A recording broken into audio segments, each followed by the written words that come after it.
Boa noite, este é mais um Estado da Nação. Recebemos hoje Jafar Gulamo.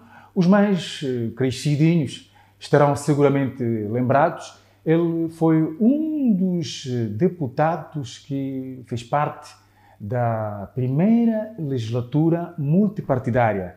Estávamos em 1994, saímos das primeiras eleições. Ele militava na época, de forma mais efervescente, na RENAM.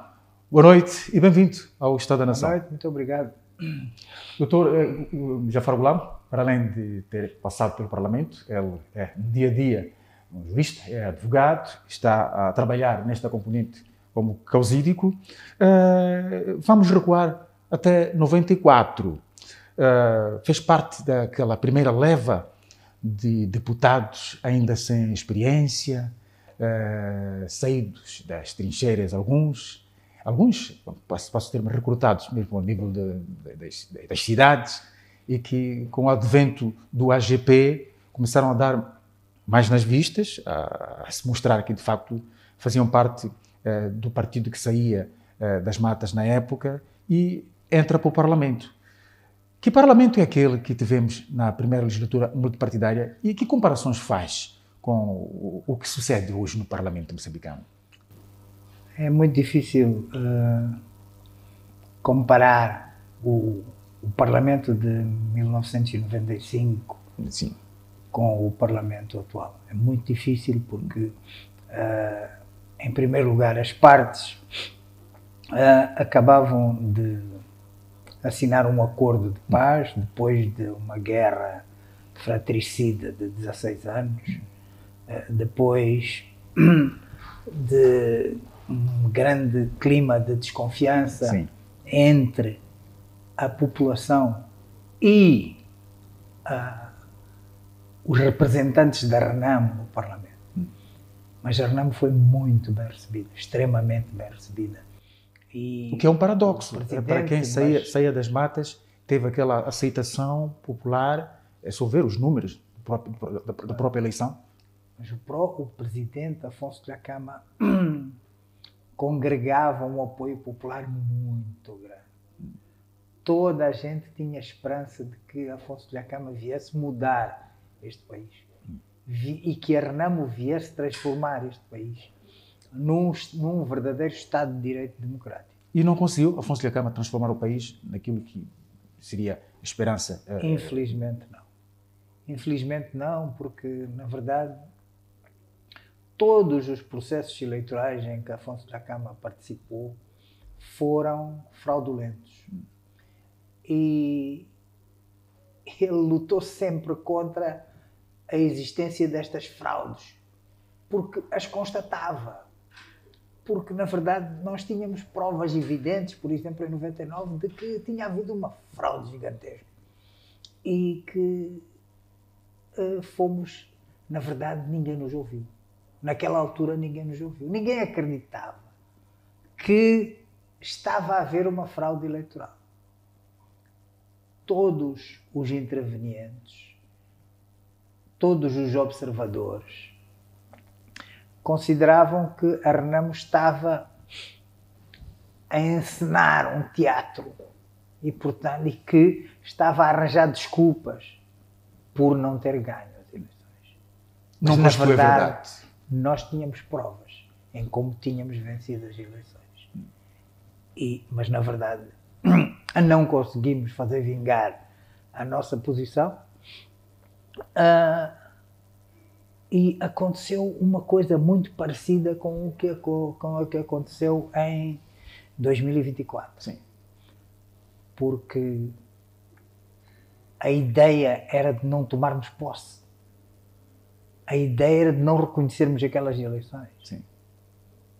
Mas, infelizmente, os deputados da RENAM foram tomar posse no Parlamento. Isso contrariando aquilo que era a orientação do presidente do partido, não é? Não. Sob a orientação do presidente do partido. Sim.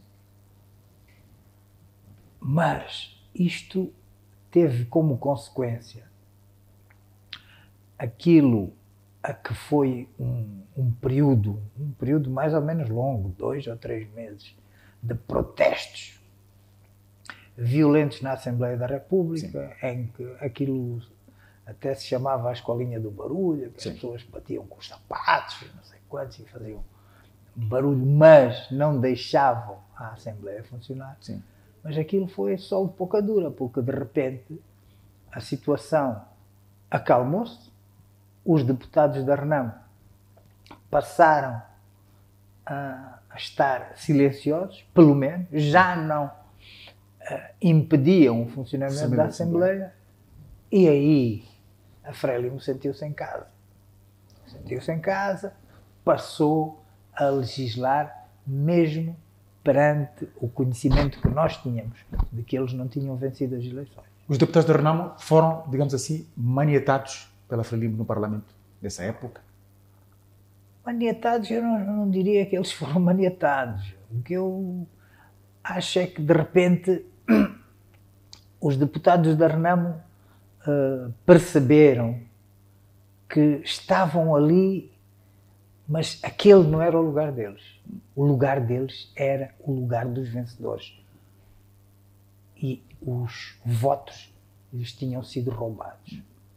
Portanto, houve uma posição antagónica em relação à Frelimo durante essa legislatura de 95, de 99, de 2000 a 2004, se quiser. Se quisermos falar de oposição, efetivamente, foi esta que aconteceu nesse período. Mas a primeira, de 95 a 99, foi também uma oposição muito forte, porque a Frelimo pensava que a Renamo não tinha qualidade para discutir as leis, os projetos de lei, para fiscalizar o governo, para agir como um verdadeiro parlamento democrático.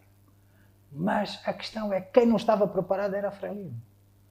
Porque a Frelimo nunca foi democrática, nunca conseguiu estar num parlamento democrático e discutir, olhos nos olhos, as questões nacionais com a oposição. O que é que tem andado a fazer a Frelimo no Parlamento, afinal de contas?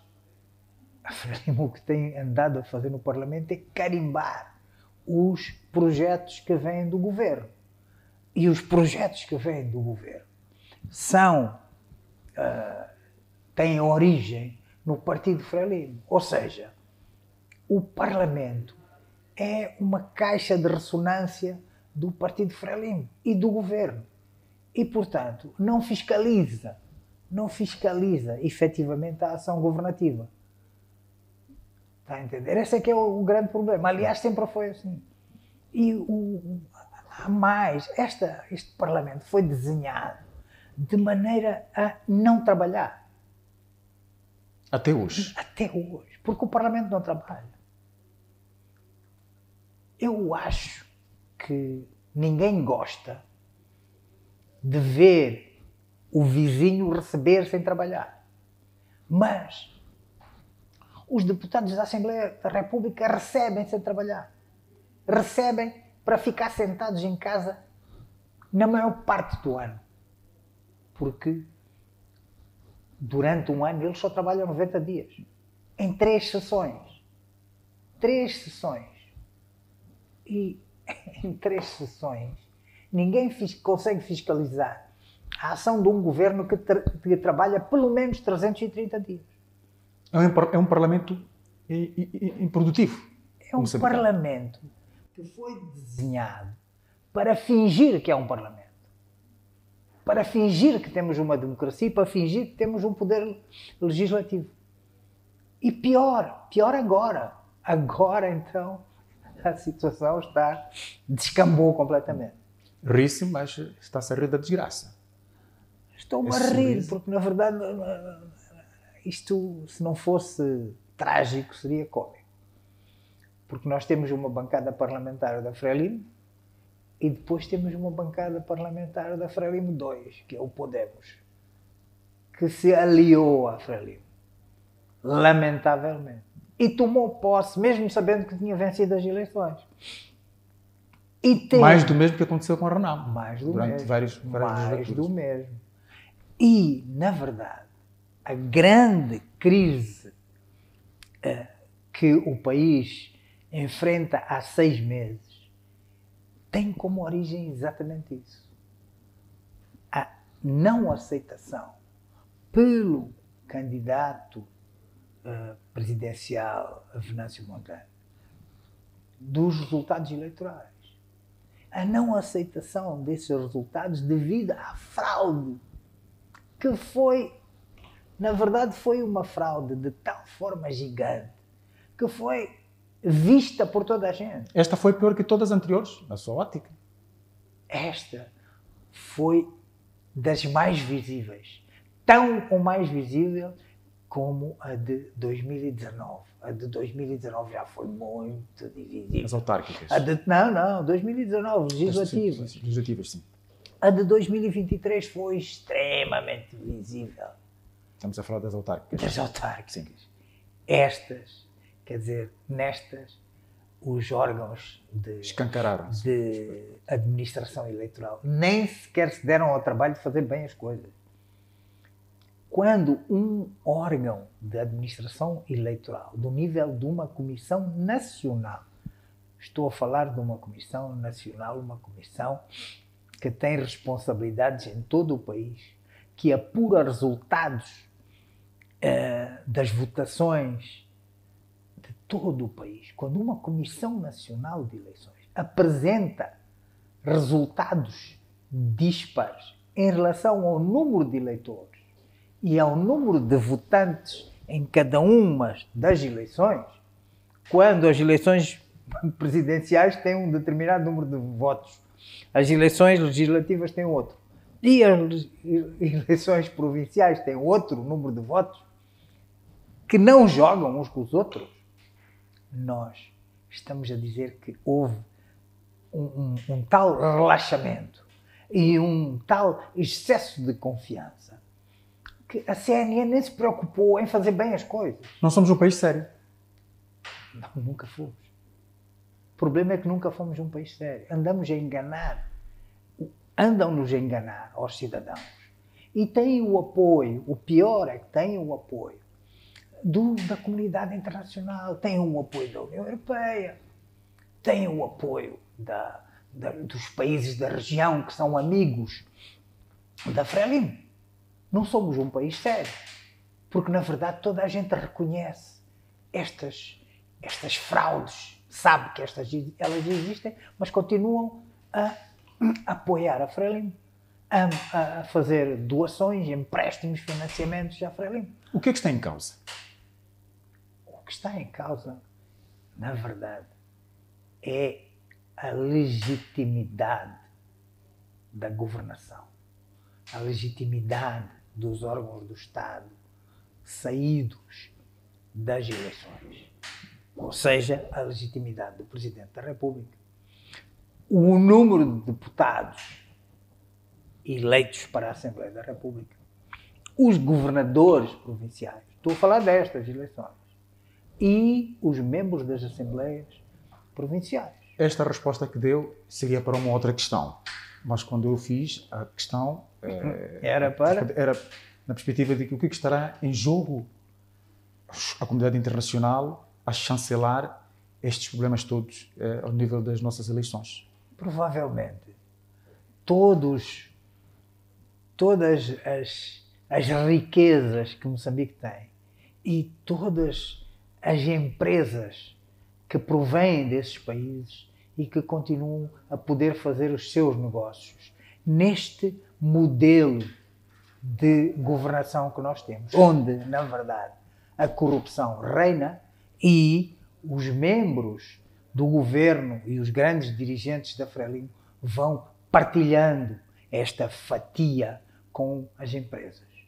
Isto é de conhecimento público, eu não estou aqui a dar nenhuma novidade, toda a gente sabe quem são os detentores das grandes empresas, das grandes minas, quem são os sócios e participantes dos maiores empreendimentos e das maiores empresas aqui em Moçambique. Todos nós sabemos.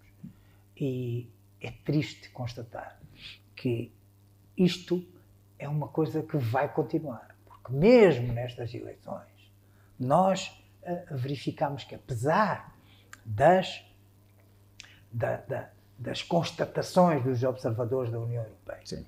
o Ministro dos Negócios Estrangeiros português apressou-se a vir à tomada de posse, legitimar, entre aspas, a presidência de Daniel Chapo. E agora, o grande amigo de Moçambique, o presidente de Portugal, para se despedir do seu último mandato, há de vir às comemorações, ou prepara-se para vir às comemorações do Jubileu da Independência. Do Jubileu da Independência, dos 50 anos de Independência. Sim. É muito triste. É muito triste, principalmente por uma pessoa que viveu em Moçambique, que conhece Moçambique, que conhece os moçambicanos e que sabe que, efetivamente, nós não elegemos estes senhores para nos governar. Muito bem. Voltando ao Parlamento, 94, fez um mandato como parlamentar. Tem saudades do Parlamento? Regressaria, se tivesse a oportunidade? Sabe, tenho saudades da participação política. Disso tenho saudades. Sim. Mas não tenho nem idade, nem saúde para entrar nos combates políticos violentos que o Parlamento obriga. Alguém que queira, na verdade, ser um deputado com consciência tem que intervir, tem que trabalhar, tem que participar.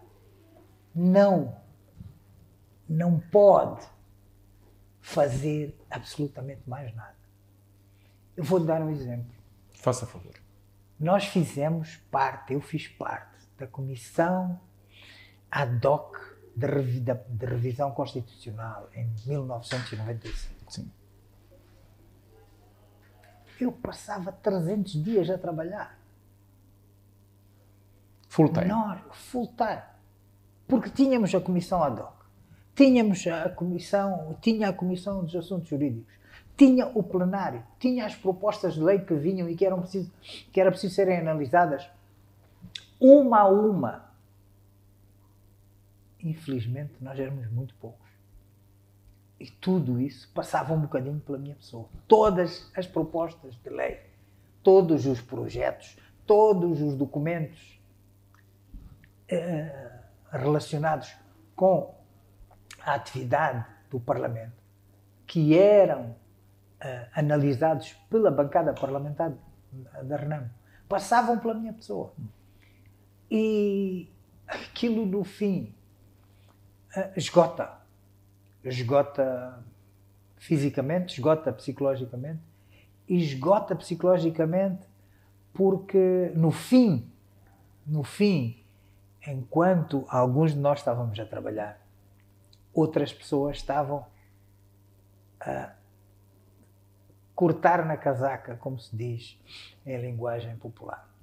Ou seja, eu era o cabeça de lista em 95, fui relegado para o número 4 para a legislatura seguinte e não consegui entrar. Mas não conheço ninguém que tenha trabalhado tanto na Assembleia da República a analisar aqueles projetos de lei, a preparar a revisão da Constituição, como eu trabalhei. Está ressentido pelo facto de ter sido preterido? Não, acho que depois de 20 anos, 30 anos, continuo ressentido. Já passou, mas é um facto.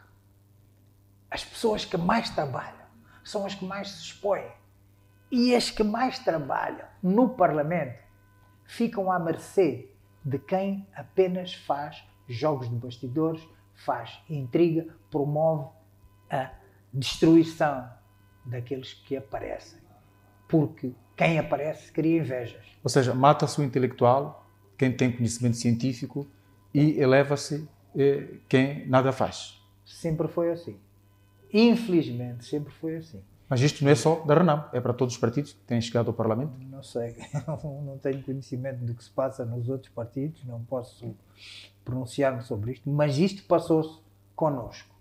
Isto passou-se connosco e isto determinou o abaixamento da qualidade da composição da bancada da Renamo. Determinou. Porque quem trabalhava foi mais ou menos ficando para trás. E isso é muito mau. Porque, na verdade, o Parlamento precisa de gente. Não podemos ter um Parlamento, nós não podemos ter um Parlamento que tem 60%, 40%, 50% dos deputados a dormir. Não é? Na vossa época não dormiam? Dormiam, muitos dormiam. Dormiam, muitos. Éramos poucos quem trabalhava. Pouquíssimos. E os outros dormiam. Mas pronto, isto de Parlamento podíamos estar aqui a falar durante todo muito tempo. Continua militante da Renamo? Sabe, eu nunca fui expulso da Renamo. Eu fui o primeiro membro a ser indigitado para a Comissão Política da Renamo no Congresso de Nampula. Passados 3 meses, fui expulso, se quisermos, da Comissão Política da Renamo, sem saber porquê. Até hoje, não sei porquê, ninguém me disse. Então, eu nunca deitei fora o cartão de membro da Renamo, mas não me revejo nem um bocadinho naquilo que está a acontecer na Renamo hoje. A Renamo era um partido que vinha fazer a diferença.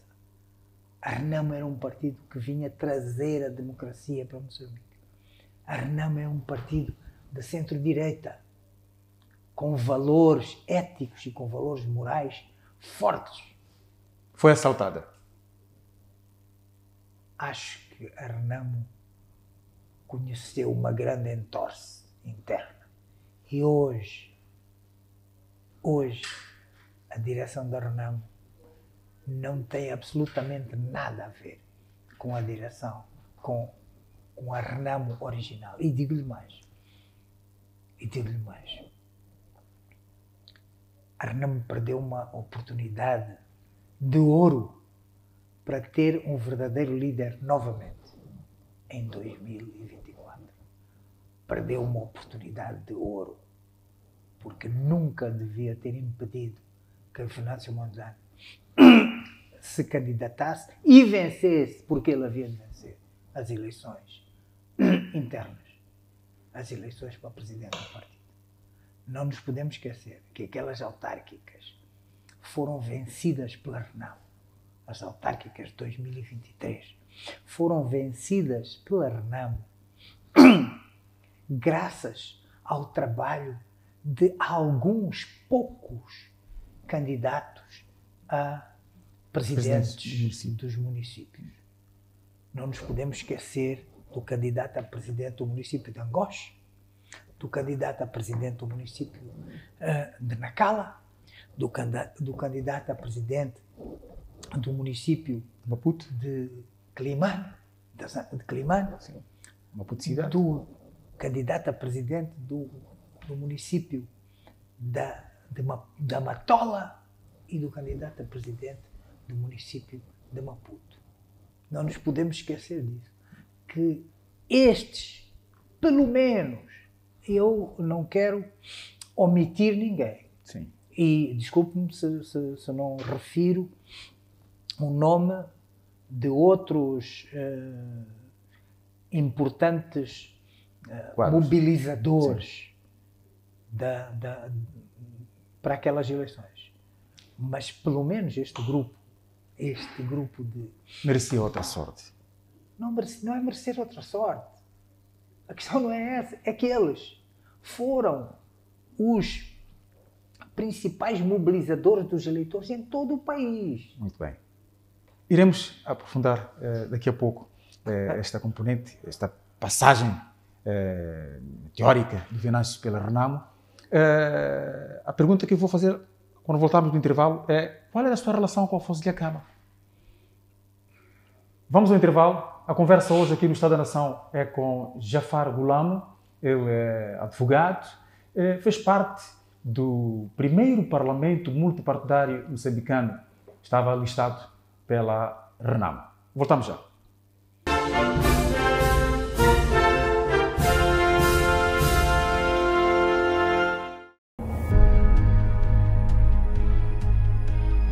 Transportadores semi-coletivos de passageiros. Para 2025, os comerciantes informais. Aqui na Avenida Eduardo Mondlane, a situação se encontra mais tensa.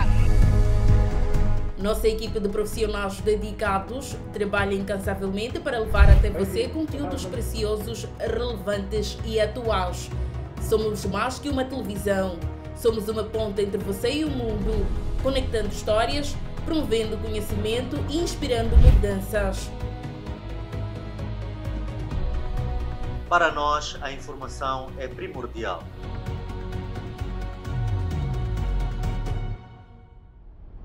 O nosso compromisso é informar. Atualizações essenciais para o seu dia a dia. MBC, conectando o mundo.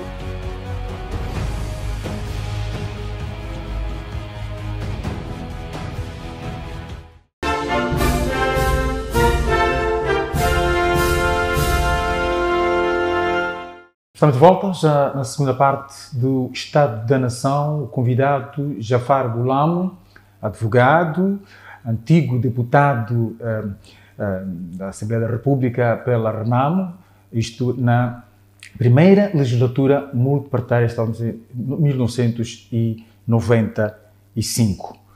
Antes do Venâncio, ou seja, antes do Venâncio, sim, tínhamos Afonso Dhlakama. Qual era a sua relação com Afonso Dhlakama? Ela chegou a deteriorar-se ou a relação que acabou foi com a RENAM, simplesmente? Sabe que a relação nunca chegou a deteriorar porque a partir do momento em que eu fui expulso, se quisermos, da Comissão Política da RENAM, nunca mais falei com o Presidente Afonso Dhlakama.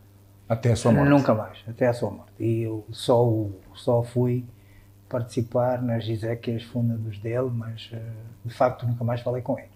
E ao nível do partido, não tem sido convidado para eventos eu fui convidado para um cargo, mas de facto por motivos de saúde eu declinei o convite. Ou seja, não está no ativismo político ativo? Não estou no ativismo político ativo. Vou observando o que se passa, vou escrevendo algumas coisas. Sim. Para mim, para o meu consumo. Sim. E de alguns amigos, mas no ativismo político como tal, não estou neste momento. Já percebi que está desencontrado com a liderança do SUFO, o SUFO Momad. Ele sabe. Deixa de se rever com a RENAM e sua liderança com a entrada do SUFO ou antes mesmo, na época de Afonso Dhlakama? Eu não me revejo com a liderança da RENAM, porque a liderança da RENAM não faz nada, não intervém, não participa na vida do país. No país pode acontecer tudo e mais alguma coisa que a liderança da RENAM não intervém. Os únicos intervenientes que de vez em quando vão fazendo algum alarido são os deputados. E mais, era principalmente o deputado Venâncio Mondlane quando lá estava. Sim. Quando ele desapareceu, o que estou a ver é que nesta próxima legislatura a RENAM não vai intervir. Agora, um partido político é uma organização de pessoas cuja função principal, se calhar, nem é o exercício do poder. Isto é alguma coisa que os partidos políticos já almejam conseguir. Mas a função principal dos partidos políticos é participar no debate de ideias, é construir o ideário político nacional, é contribuir para melhorar a vida dos cidadãos. Ou seja, para a construção do efetivo Estado de Direito. A contribuição dos partidos políticos faz-se através das ideias que não são iguais às ideias do partido da posição. Cada partido tem o seu ideário próprio. Cada partido tem a sua ideologia. Cada partido vê as coisas da sua forma. Participa no combate político, mas com um objetivo de contribuir para o crescimento do país. É preciso, é isto que em Moçambique nunca a Frelimo percebeu. A Frelimo sempre olhou para os outros partidos como se fossem inimigos e sempre os tratou como inimigos. E agora este acordo, no princípio, foi assinado há dias entre o Presidente da República, o Presidente do Partido e a oposição. Que sinal é este na sua ótica? Está-me a fazer rir, doutor. Aquilo é um nado morto. Sabe o que é um nado morto? Sei. É o que aquilo é. Aquilo não vai levar a lado nenhum. Primeiro, porque aparentemente a razão do surgimento deste diálogo foi a crise política. A crise política está aqui, viva há 6 meses, desde outubro.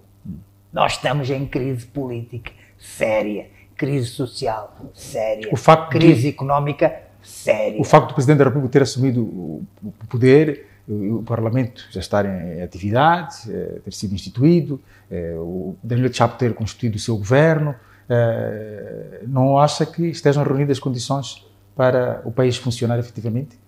O país... Deixa-me continuar o meu raciocínio em relação àquilo que dizia que é o acordo. Sim. O acordo é um nado morto porque esta crise política é uma crise atual. É uma crise de hoje, não é uma crise para ser resolvida daqui a 2 anos. Este acordo, o que nos coloca é um cronograma de 2 anos. Daqui a 4 semanas faz-se isto, daqui a outras 4 semanas faz-se aquilo, depois demora-se 1 ano a preparar as propostas e depois vai-se discutir e depois mais outro ano para levar para o Parlamento. Para ser aprovado por quem? Para ser aprovado pela Assembleia da República. Mas se esse acordo vai ser assinado, aprovado pela Assembleia da República, onde estão presentes os 4 partidos signatários do acordo, a minha pergunta é: até para que é que assinaram este papel aqui? Este papel serve para quê? E ainda mais, para que convidaram aqueles PAUMOS, PARENAS, PRS, PRN, Nova Democracia? Para quê? Se no fim vão levar aquilo para o Parlamento e estes partidos não estão representados no Parlamento, não têm voto na matéria. Para que é que exigem consensos na Comissão Técnica se depois no Parlamento o que vai mandar é o voto? A ditadura de voto. O voto de uma bancada que tem 2/3 dos assentos no Parlamento. Chega para mudar até a Constituição. Para que é que andamos a brincar com os moçambicanos e a enganar as pessoas com uma coisa a que se chama um acordo? Um acordo de um partido super maioritário. Não precisa absolutamente de partido nenhum para fazer a revisão da Constituição. Por que é que a Frelimo não apresenta um projeto, uma proposta de revisão da Constituição? Imediatamente, agora, para resolver a crise. E diz assim, olha, os poderes do Presidente da República ficam diminuídos assim, os poderes a partir de agora, o sistema de governo muda e é daquela maneira, e não sei o quê. Por que é que não fazem isso imediatamente para resolver a crise? Porque o diálogo era para resolver a crise. Não é para ir agora arranjar dinheiro, para ir pagar a consultores e para ir pagar aos representantes dos partidos. E mais uma vez, vamos estar aqui a esbanjar dinheiro do povo e a pagar 2 vezes às mesmas pessoas. Pagamos aos partidos, aos seus representantes no Parlamento, e pagamos aos seus representantes, aqueles 2 de cada, mais os 3 da sociedade civil, Isto, na verdade, técnica. É para acomodar os interesses mais pessoais. Mas é que nem sequer acomoda interesses nenhums, porque é uma coisa tão mesquinha, que salta à vista de toda a gente, que, quer dizer, duvido que alguma vez isto arranque e vá para algum lado. Basta que as pessoas façam um debate sobre estas situações que eu estou aqui a referir. Eu digo-lhe uma coisa, esse debate nacional vai acontecer quando? A crise é imediata, a crise está a acontecer agora. Tem de ser resolvida. É para resolver agora, não é para resolver daqui a 2 anos. E só daqui a 2 anos é que vão debater e fazer consultas públicas daquilo que é o tal as tais propostas. Proposta de revisão da Constituição. Eu faço recordar que em 95 a proposta de revisão constitucional da Frelimo tinha meia dúzia de artigos. E nessa meia dúzia de artigos, constava só a mudança do sistema de governo. Era só isso. Só isso. E nós andamos 5 anos. Nós exigimos que a revisão se fizesse em 6 meses. Falamos, senhora, tem que durar 5 anos, porque não se pode mudar a Constituição, não se mudam os jogos, não se mudam os jogos com o decurso do jogo, não se muda as regras do jogo, no decurso da disputa. Uma conversa que não tem pés nem cabeça. A verdade é que andamos 5 anos e não se resolveu nada, porque durante 5 anos surgiram outros pensamentos, outros interesses, outras ideias, e a revisão não se fez. E nós já tínhamos esse assunto resolvido em 95. Se fossem 6 meses, em 96 teríamos uma Constituição nova, com os poderes devidamente distribuídos e sem que o Presidente da República interferisse na nomeação de reitores, na nomeação de juízes, na nomeação e demissão de toda a gente. Sim. Agora, o acordo, desculpe, mas o acordo é para deitar fora. Bem, são 6 meses já desta crise. 6 meses de crise. E Venâncio foi ouvido esta terça-feira em audição pela Procuradoria-Geral da República. Imputa-se-lhe a responsabilidade pela situação do país, vamos assim dizer, que o país está a viver neste momento. Que leitura tem sobre, primeiro, esta convocação que foi feita pela PGR e a audição que acontece? Pois, é estranho, não é? Porque a PGR nunca foi à procura de quem encheu urnas. E as pessoas que encheram urnas foram apanhadas, quer dizer, foram descobertas na hora. Aquilo foi flagrante delito.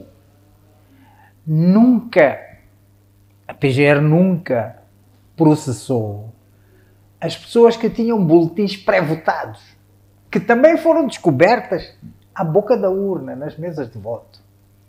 A PGR nunca processou ninguém por ter fugido, os presidentes das mesas de voto que fugiram à meia da noite da contagem.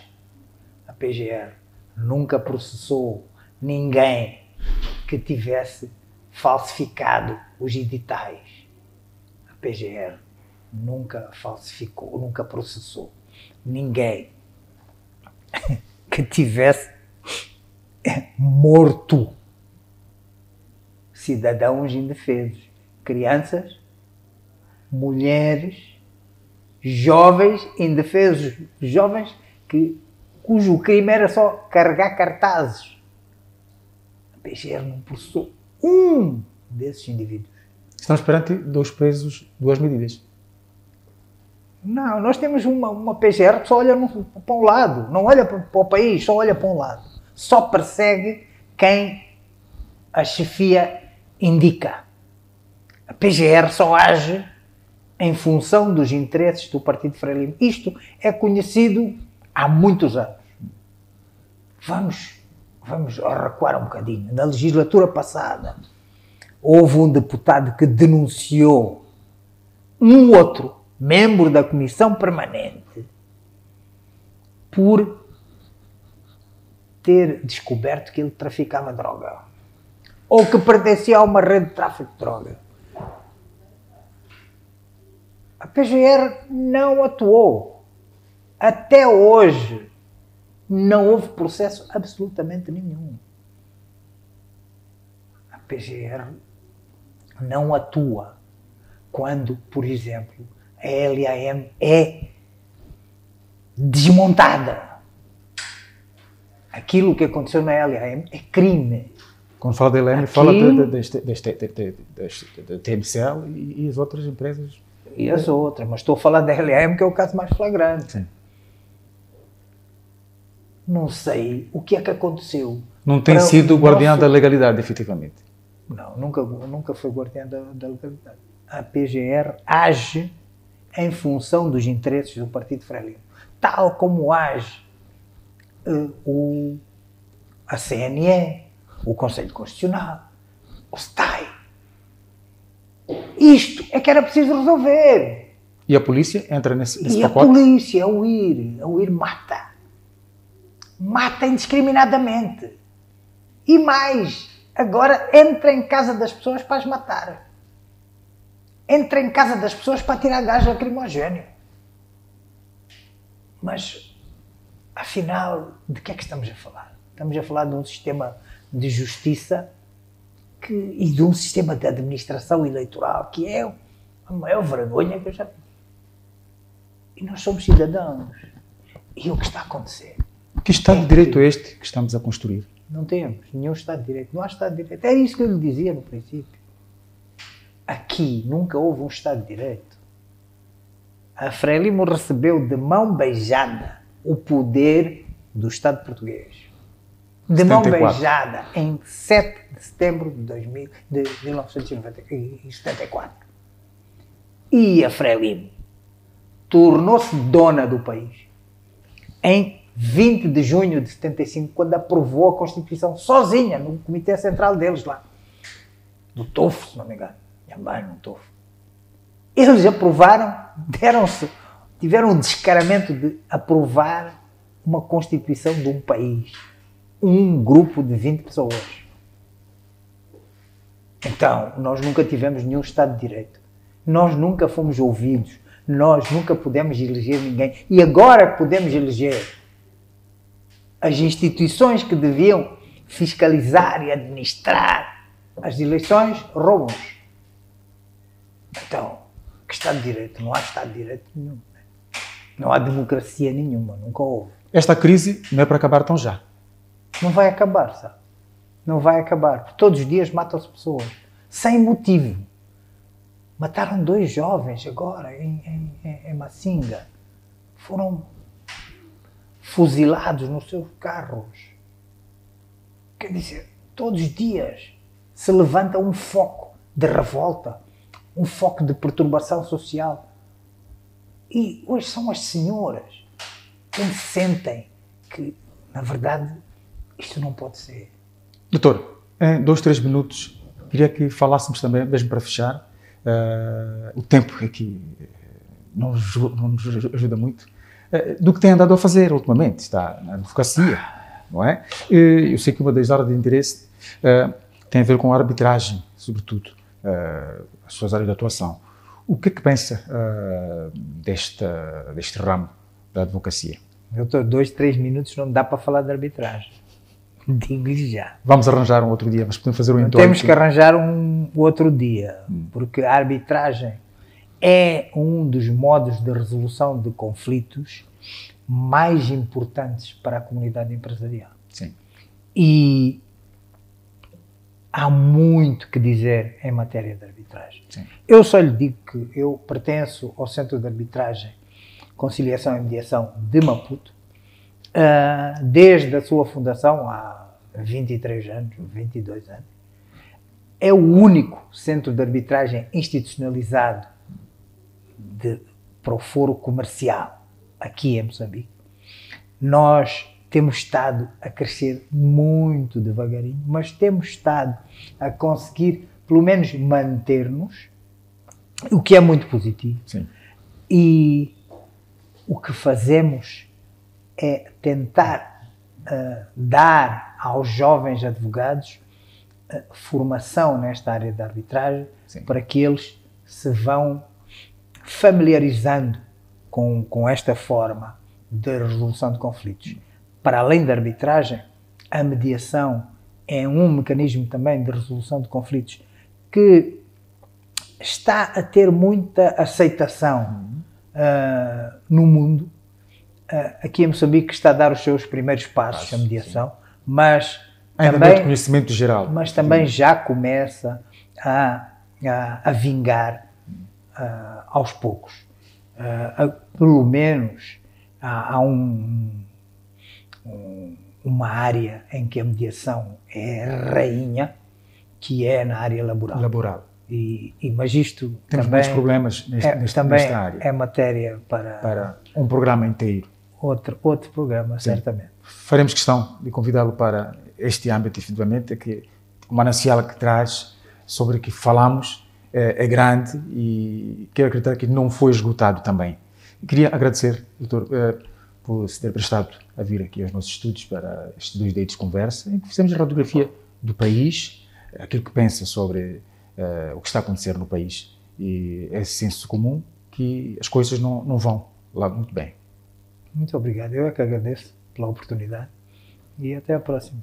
Muito obrigado. Foi então aqui a participação do Dr. Jafar Gulamo, advogado, também antigo parlamentar. Ele fez parte da primeira legislatura multipartidária, aquela que foi composta em 1995, saída das primeiras eleições multipartidárias. Ele estava integrado à lista da Renamo. Nós voltamos a ver-nos numa próxima ocasião. Boa noite.